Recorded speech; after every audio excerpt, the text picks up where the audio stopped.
આજે હું આ તમામ સાથી મિત્રોના મોબાઈલમાં અત્યારે હું અમદાવાદ સિવિલ હોસ્પિટલમાં લાવ્યું છું. ખરેખર ગંભીર મુદ્દો એવો થઈ ગયો છે ભાઈ કે બહુ જ ગંભીર દુઃખ આજના દિવસમાં આ જે દીકરી સાથે જે બનાવ બન્યો છે. પહેલો તો ઓમ શાંતિ કહીશ, કેમ કે ભગવાન આ દીકરીને એની આત્માને શાંતિ આપે અને ભવિષ્યમાં કોઈ દીકરી જોડે આવા બનાવ ના બનવા જોઈએ એના માટે હર હંમેશા અમે તમામ સાથી મિત્રો લડવા માટે તૈયાર છે. હવે મેદાને ઉતરવાનું થશે તો ઉતરવું પડશે.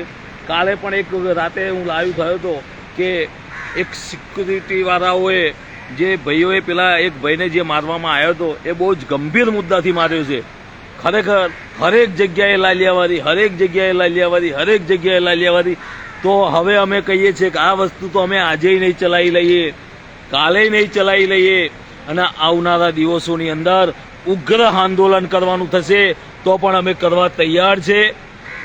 કેમ કે જ્યારે બેન દીકરીઓ પર આવતું હોય ત્યારે કેમ કોઈ બોલવા નથી નીકળતું? શું ભાજપવાળાની બહેનો નથી? કોંગ્રેસવાળાની બહેનો નથી? કોની બહેનો નથી? કોની દીકરીઓ નથી? કેમ ભાઈ તમારે અવાજ ઉઠાવવાની તમારામાં તાકાત નથી? અમે એક જ કહીએ છીએ કે બધાની બહેનો છે, બધાની દીકરી છે, ખોટા કાર્ય ના થવા જોઈએ.